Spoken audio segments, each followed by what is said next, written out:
தேவ பர்வதமாகிய ஓரேப். மோசே மீதியான் தேசத்து ஆசாரியனாயிருந்த தன் மாமனாகிய எத்திரோவின் ஆடுகளை மேய்த்து வந்தான். அவன் ஆடுகளை வனாந்தரத்தின் பின்புறத்திலே ஓட்டி தேவ பர்வதமாகிய ஓரேப் மட்டும் வந்தான்.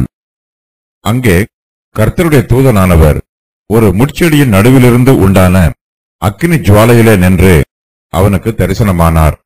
அப்பொழுது அவன் உற்று பார்த்தான். முட்செடி அக்கினியால் ஜுவாலித்து எரிந்தும் அது வெந்து போகாமல் இருந்தது.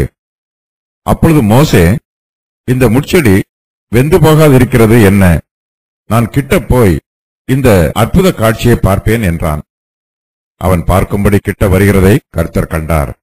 முட்செடியின் நடுவிலிருந்து தேவன் அவனை நோக்கி, மோசே, மோசே என்று கூப்பிட்டார். அவன், இதோ அடியேன் என்றான்.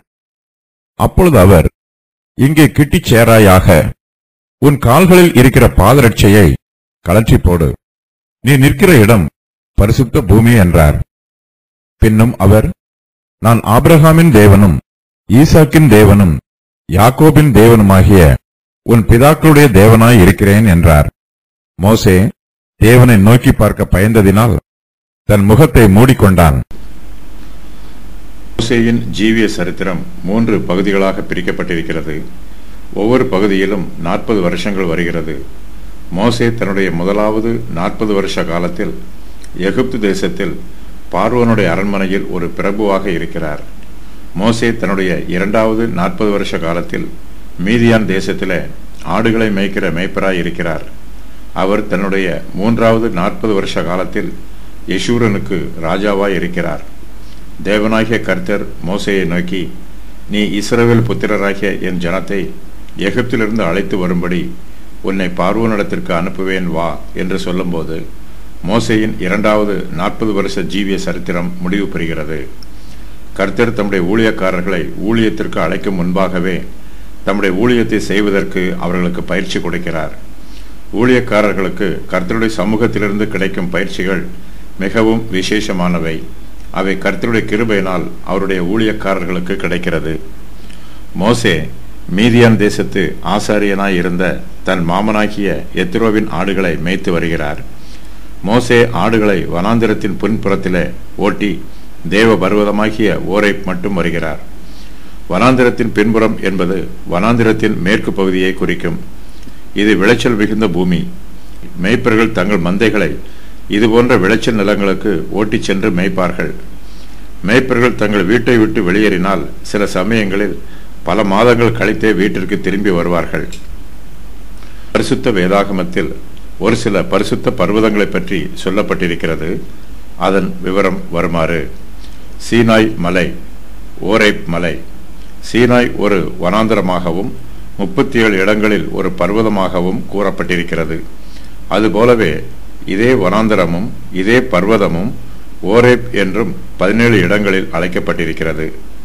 மோரியா மலை, சீயோன் மலை, ஒலிவ மலை, மறுரூப மலை, கல்வாரி மலை, பரலோக சீயோன் பர்வதம்.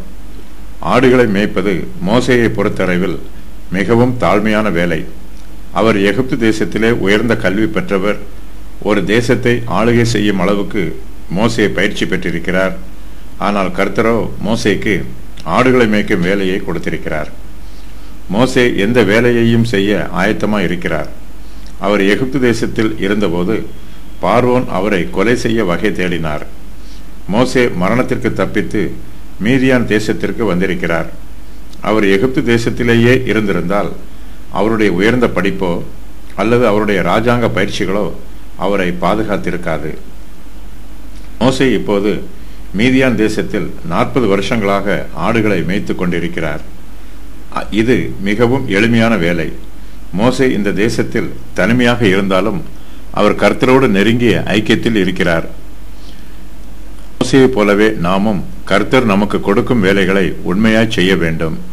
கர்த்தர் ஒருபோதும் நம்மை கைவிட மாட்டார். அவருடைய பிரசன்னம் நம்மோடு கூட எப்போதும் இருக்கும்.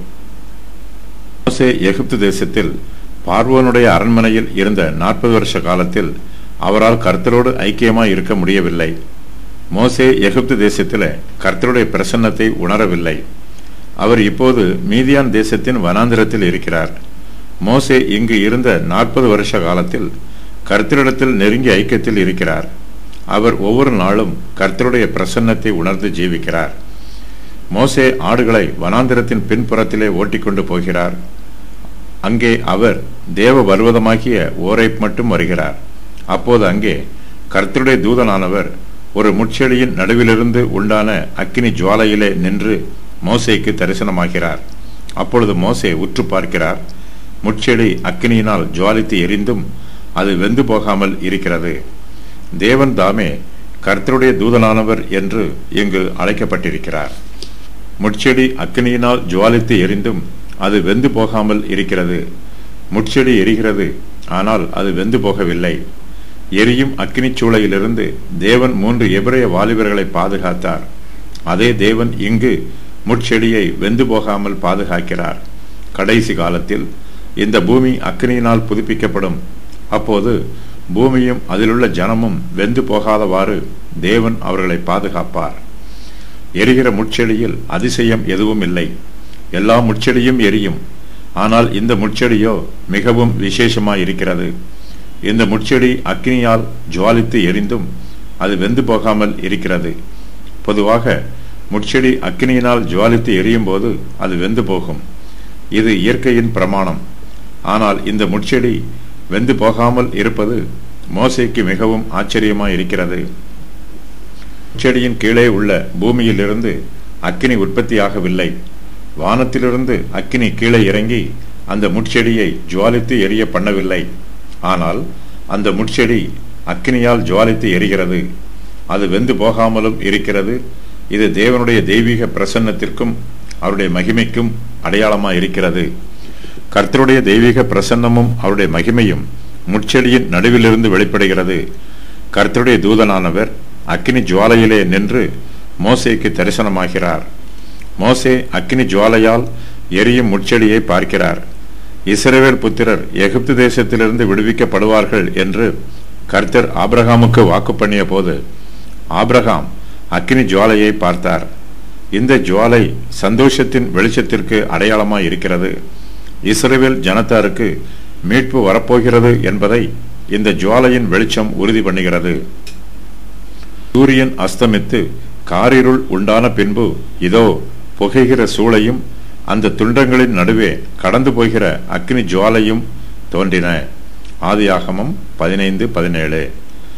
ஆபிரகாம் பார்த்த ஜுவாலையின் வெளிச்சத்தை விட மோசே இப்போது பார்க்கிற அக்கினி ஜுவாலையின் வெளிச்சம் மிகவும் பிரகாசமாய் இருக்கிறது.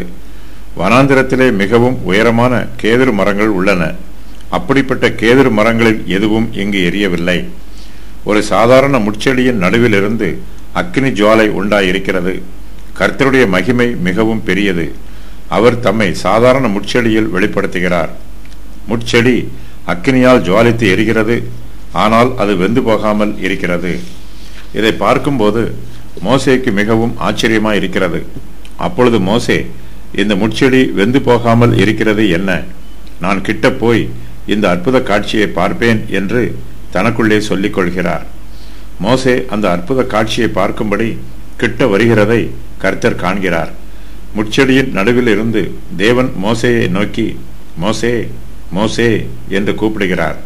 அப்பொழுது மோசே இதோ அடியேன் என்று சொல்லுகிறார். கர்த்தர் மோசேயை தமக்கு அருகாமையில் வருமாறு அழைக்கிறார். ஆனாலும் மோசே அவசரப்பட்டு கர்த்தருடைய பிரசன்னத்திற்கு முன்பாக நெருங்கி கிட்டி சேர்ந்து விடக்கூடாது. மோசே முட்செடிக்கு அருகாமையிலும் வர வேண்டும். அதே வேளையில் அவர் அந்த முட்செடியை கிட்டி சேரவும் கூடாது. மோசே கர்த்தருடைய சமூகத்தில் அவசரப்படாமல் நீடிய பொறுமையாய் இருக்க வேண்டும். கர்த்தர் மோசேயை அன்பாகவும் கிருபையாகவும் அழைக்கிறார். அவர் மோசேயை நோக்கி மோசே மோசே என்று கூப்பிடுகிறார். மோசேயும் கர்த்தர் தன்னை கூப்பிடும்போது உடனே கீழ்ப்படிந்து இதோ அடியேன் என்று சொல்லுகிறார். நாம் கர்த்தருக்கு சமீபமாய் சேரும்போது கர்த்தரும் நமக்கு சமீபமாய் வருவார். கர்த்தர் மோசேயை பொதுவாக அழைக்காமல் மோசே மோசே என்று அவருடைய பெயரை சொல்லி அவரை தனிப்பட்ட முறையில் விசேஷமாக அழைக்கிறார். கர்த்தருடைய வார்த்தையில் அவருடைய மகிமை எப்போதும் கலந்திருக்கும். தேவனுடைய ஒவ்வொரு தெய்வீக தரிசனமும் அவருடைய தெய்வீக வெளிப்பாடுகளாய் இருக்கும். கர்த்தர் தம்முடைய கிருபையினாலேயே தம்மை நமக்கு வெளிப்படுத்துகிறார். நம்முடைய சுய முயற்சியினாலோ சுய பக்தியினாலோ நம்மால் கர்த்தரை தெரிந்து கொள்ள முடியாது. நம்மால் கர்த்தர் தம்மை பற்றி நமக்கு வெளிப்படுத்தினால் மாத்திரமே நம்மால் அவரை அறிந்து கொள்ள முடியும். இது ஒரு உரு போல என் கண்களுக்கு முன் நின்றது, ஆனாலும் அதன் ரூபம் இன்னதென்று விளங்கவில்லை. அமைதல் உண்டாயிற்று. அப்பொழுது நான் கேட்ட சத்தமாவது, மனுஷன் தேவனை பார்க்கிலும் நீதிமானாய் இருப்பானோ? மனுபுத்திரன் தன்னை உண்டாக்கினவரை பார்க்கிலும் சுத்தமாய் இருப்பானோ? கேளும், அவர் தம்முடைய பணிவிடைக்காரரிடத்தில் நம்பிக்கை வைப்பதில்லை. தம்முடைய தூதரின் மேலும் புத்தி ஈனத்தை சுமத்துகிறாரே. யோபு 4:16-18 வரை. தேவன் ஒரு விசை சொல்லியிருக்கிற காரியத்தை இரண்டாம் விசை பார்த்து திருத்துகிறவர் அல்லவே. கனநித்திரை மனுஷர் மேல் இறங்கி அவர்கள் படுக்கையின் மேல் அமர்ந்திருக்கையில் அவர் இராக்காலத்து தரிசனமான சொப்பனத்திலே மனுஷருடைய செவிக்கு தாம் செய்யும் காரியத்தை வெளிப்படுத்தி அதை அவர்களுக்கு வரும் தண்டனையினாலே முத்திரை போட்டு மனுஷன் தன்னுடைய செய்கையை விட்டு நீங்கவும் மனுஷருடைய பெருமை அடங்கவும் செய்கிறார். யோபு 33:14-17 வரை. தேவனுடைய தெய்வீக அழைப்புக்கு நாம் உடனே செவி கொடுக்க வேண்டும். கர்த்தர் நம்மை அழைக்கும் போது நாம் மிகுந்த பணிவோடும் கீழ்ப்படிதலோடும் அவருக்கு பிரதியுத்தரம் சொல்ல வேண்டும். கர்த்தர் தன்னை கூப்பிடும்போது, மோசே இதோ அடியேன் என்று சொல்லுகிறார். இந்த வாக்கியத்திற்கு, உமது அடியேனாகிய நான் இங்கே இருக்கிறேன், உமது அடியனுக்கு நீர் என்ன சொல்லுகிறீரோ அதற்கு நான் கீழ்ப்படிவேன் என்பது பொருளாகும். மோசே முட்செடி வெந்து போகாதிருக்கிற அந்த அற்புத காட்சியை பார்ப்பதற்கு அதன் கிட்டே வருகிறார். அப்போது கர்த்தர் மோசேக்கு தம்முடைய எச்சரிப்பின் வார்த்தைகளை சொல்லுகிறார். கர்த்தர் மோசேயை நோக்கி, இங்கே கிட்டிச் சேராயாக, உன் கால்களில் இருக்கிற பாதரட்சையை கழற்றி போடு, நீ நிற்கிற இடம் பரிசுத்த பூமி என்று சொல்லுகிறார். மோசே கர்த்தருடைய பரிசுத்த பிரசன்னத்திற்கு அருகாமையில் வரலாம். ஆனாலும் அவர் கர்த்தருக்கு சமீபமாய் மிகவும் அருகாமையில் வரக்கூடாது. மோசேயின் மனதிலே அந்த அற்புத காட்சியை பார்க்க வேண்டும் என்னும் ஆவல் உண்டாயிற்று. கர்த்தர் நம்முடைய எல்லா ஆசைகளையும் நிறைவேற்றுவார் என்று எதிர்பார்க்க முடியாது. அதே வேளையில் கர்த்தர் நம்முடைய தேவைகளையெல்லாம் சந்திப்பார் என்று நம்பிக்கையோடு இருக்கலாம். கர்த்தர் மோசேயின் இருதயத்தில் ஏற்பட்டிருக்கிற வாஞ்சையை திருப்தி பண்ணுகிறார். ஆனாலும் கர்த்தர் மோசேயின் ஆசைகளையெல்லாம் நிறைவேற்றினார் என்று சொல்ல முடியாது. மோசே கர்த்தருடைய சமூகத்தில் தன்னுடைய பக்தியையும் கீழ்ப்படிதலையும் வெளிப்படுத்த வேண்டும். ஒரு வேலையாள் தன் எஜமானுக்கு முன்பாக தன்னுடைய கால்களில் பாதரட்சைகளை போட்டுக்கொண்டு நிற்கக்கூடாது. கர்த்தர் மோசேயின் எஜமானராய் இருக்கிறார்.